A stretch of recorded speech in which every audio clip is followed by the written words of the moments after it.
విజయనగరంలోని మహారాజు విద్యాధరుని కుమార్తె రాకుమారి పద్మ ఇప్పుడు పెద్దదయ్యింది. ఇంకా తన అందం గురించి చాలా దూరం వరకు వ్యాప్తి చెందింది. అందువల్ల ఎన్నో రాజ్యాలకు చెందిన రాకుమారులు ఆమెను వివాహం చేసుకోవాలని కోరుకున్నారు. కాని రాకుమారి పద్మ వివాహం అంటే చాలు నిరాకరించేది.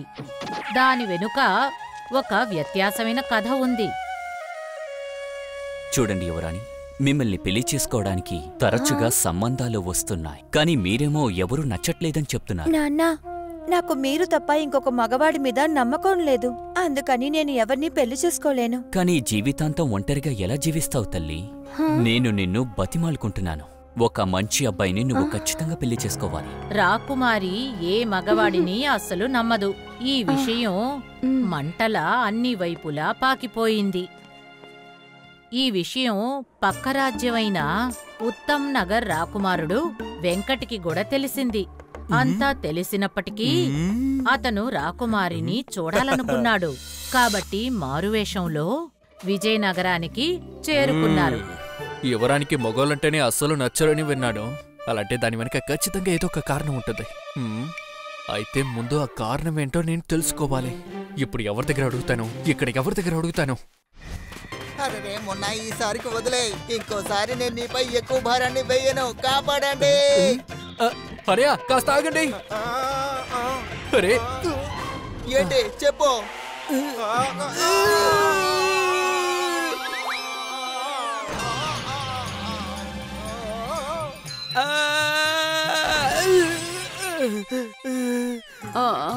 నువ్వు బాగుండాలి బాబు. ఇంత వేగంగా వచ్చి కాళ్ళ మీద పడాల్సిన అవసరం ఏంటి? మర్యాద తెలిసిన వాళ్ళ ఉన్నావు. సరే, నేను బయలుదేరుతాను. లేకపోతే అంతఃపురానికి చేరుకోవడానికి సమయం పడుతుంది. భవనానికా? నేను సరైన వ్యక్తి దగ్గర వచ్చి పడ్డాను. ఈవిడ దగ్గరే నేను అడుగుతాను. బామ్మా, బామ్మా ఆగండి. బామ్మా, అది ఇవ్వండి, నేను మోస్తాను. నువ్వు చల్లగా ఉండాలి బాబు. ధన్యవాదాలు బామ్మా. అదంతా సరే గాని మీరు భవనంలోనే పనిచేస్తున్నారా?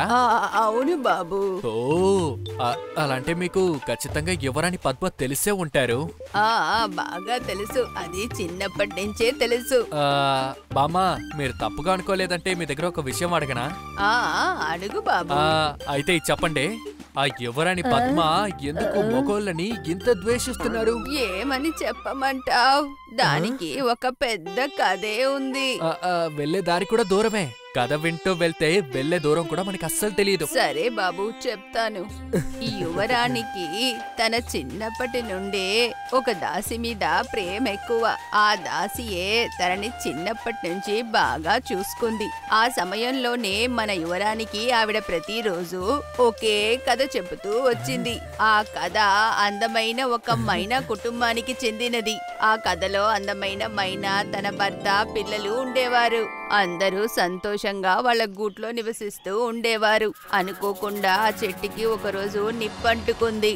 పాపం మైనా తన భర్తతో చెప్పింది తనని, తన పిల్లలని భద్రమైన చోటికి తీసుకువెళ్ళమని.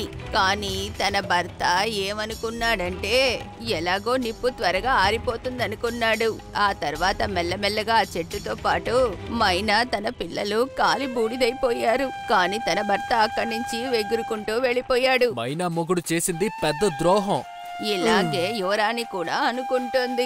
ఒకే కథని ప్రతిరోజు వినడం వల్ల అదే నిజమని నమ్ముతోంది. ఆ తర్వాత మెల్లమెల్లగా తనేమనుకుందంటే, అంటే తన ఈ జన్మ ఆ మైనా మరు జన్మ అనుకుంటోంది. పోయిన జన్మలో తన భర్త తనకి అంత పెద్ద ద్రోహం చెయ్యడం వల్ల తనిప్పుడు అందరు మగవాళ్ళు అలాగే అని అనుకుంటోంది. విషయం ఇదన్నమాట. బామ్మా, భవనం వచ్చేసింది. కథ చెప్పినందుకు ధన్యవాదాలు. నువ్వు చల్లగా ఉండాలి బాబు. అలాంటే యువరాణి మొగోళ్ళని ద్వేషించడానికి కారణం ఇదన్నమాట. యువరాణి మనసులో ఉన్న ఆ ద్వేషం మర్చిపోయేటట్టు నేను ఏదో ఒకటి చెయ్యాలి. మహారాజా, నేను ఒక రచయితని. నా దగ్గర రంగురంగుల పాతకాలపు దేశం, విదేశం అన్ని చోటుల గురించిన కథలు ఉన్నాయి. మీరు ఆజ్ఞ ప్రకటించారంటే ఆ కథలంతా మీ దగ్గర చెప్తాను. తప్పకుండా నేను ఆజ్ఞాపిస్తున్నాను. కానీ మహారాజా ఒకే ఒక షరతు. ఏంటా షరతు? నేను ఏ ఒక్క అమ్మాయి దగ్గర మాట్లాడను, అలాగే నా కథని కూడా ఏ ఒక్క అమ్మాయికి చెప్పను. ఇదేం షరతు? దీనికి కారణమేంటో నేను తెలుసుకోవచ్చా? ఖచ్చితంగా మహారాజా. నేను కథల కోసం దేశం విదేశం తిరుగుతూ ఉన్నప్పుడు నేను అప్పుడొక సాధుని కలిశాను. అప్పుడు నేను చేసే పనులంతా చూసి ఆయన నా దగ్గర ఒక మాట చెప్పారు. నేను పోయిన జన్మలో నేనొక మొహమైనాగా ఉన్నానంట, అలాగే నా పెళ్ళం పిల్లలతో నేనొక చెట్టు మీద ఉన్నానంట. ఒకరోజు ఆ చెట్టుకి నిప్పు అంటుకుందంట. అప్పుడు నా పెళ్ళం మా అందరినీ ఆ నిప్పులో వదిలేసి తను వెళ్ళిపోయిందంట. నేను తన దగ్గర మా అందరినీ కాపాడమని చెప్పాను, కానీ తను నా మాటలేమీ పట్టించుకోలేదు. తను మాత్రం తన ప్రాణం కోసం పారిపోయింది. ఎప్పుడు ఈ విషయం నాకు తెలిసిందో అప్పటి నుంచి అమ్మాయిని చూస్తేనే నాకు చిరాకు. అందుకే నేను ఎప్పుడూ పెళ్ళే చేసుకోకూడదని నిర్ణయించుకున్నాను. చాలు ఆపుతావా? నీకు ఎంత ధైర్యం ఉంటే నా కథనే దొంగలిస్తావు? నువ్వేవి రచయితవి కాదు, దొంగోడివి. సైనికులారా, వీడిని ఖైదు చెయ్యండి. మహారాజా అబద్ధం చెప్తున్నాడు. ఈ కథ నాది, వాడిది కాదు. ఇంకా వదిలేసి వెళ్ళింది నేను కాదు, వీడే వదిలేసి వెళ్ళాడు. నేనే అది. పోయిన జన్మలో నీ భార్యని. లేదు మహారాజా, నేను చెప్పిన కథ నిజమైనది. ఈవిడ మీ దగ్గర అబద్ధం చెప్తున్నారు. లేదు, నువ్వే అబద్ధాలాడుతున్నావు. రాకుమారి పద్మ ఇంకా రాకుమారుడు వెంకట్ గొడవ కాస్త కూడా ముగింపుకు వచ్చేలా లేదు. ఇద్దరూ వారి కథ నిజమని అనుకున్నారు. మహారాజు విద్యాధర్ ఇది చూశాక ఏదో ఆలోచించి వాళ్ళిద్దరి గొడవని ఆపాలని అనుకున్నాడు. ఆపండి. ఇది నా రాజభవనం. ఒకరి వల్ల ఈ చోటుకున్న గౌరవం తగ్గిపోకూడదు. దానికోసమే మీ ఇద్దరికి శిక్ష పడుతుంది. క్షమించండి మహారాజా. క్షమించండి మహారాజా, కానీ మీ రాజ్యంలో ఈ న్యాయం ఏంటి? నేను ఒకే ఒక షరతే కథ పెట్టాను. నా కథని ఏ ఒక్క అమ్మాయి దగ్గర చెప్పను అని. నా షరతుకి అవమానం కలిగింది. అది చాలదన్నట్టు నన్ను ఖైదు కూడా చేశారు. సరే, నన్ను ఖైదు చేశారు కదా, మీ నిర్ణయం ఏంటో చెప్పండి. మా కథల్లో ఎవరి కథ నిజమని మీరే చెప్పండి. నేను చెప్పిందా లేదా యువరాణి పద్మ చెప్పిందా? నీతి న్యాయం మీద నీకు చాలా జ్ఞానం ఉంది. నువ్వేమీ మామూలు యువకుడివి కాదు. త్వరగా నువ్వెవరో నిజాన్ని చెప్పు. ఇది మహారాజు ఆజ్ఞ.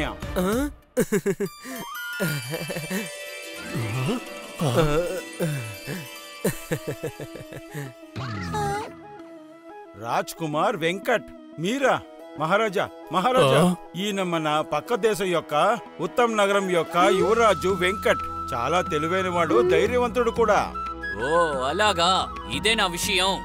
సరే, ఇప్పుడు నేను నా నిర్ణయం చెప్తాను. అంటే రాకుమారి పోయిన జన్మలో అంటే తన భర్త మొగం మైనా ద్రోహం చేసినట్టు చెప్తోంది. అయితే యువరాజు వెంకటి యొక్క కథ ద్వారా తనకి ద్రోహం చేసింది తన భార్య మైనా. పొరపాటు ఎవరు చేసినా సరే మీ ఇరుగురికి బాగా తెలుసు అది పొరపాటు అని. అలాగే ఈ జన్మలో ఈ విషయం మీ ఇద్దరికీ తెలిసింది. అవును మహారాజా.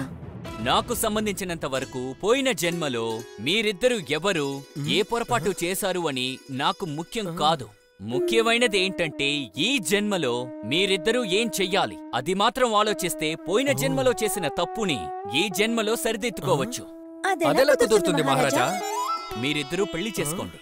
ఆ తర్వాత మీరిద్దరూ కలిసి మళ్ళీ ఆ తప్పు గురించి మాట్లాడకుండా సంతోషంగా ఉండండి. పద్మ, వెంకట్ మహారాజు గారు చెప్పింది బాగా అర్థం చేసుకున్నారు. తర్వాత వాళ్ళకి వివాహం జరిగింది. తర్వాత ఇద్దరూ కలిసి ఎంతో సంతోషంగా జీవించారు. If you like this video, subscribe to our channel Murthy Media.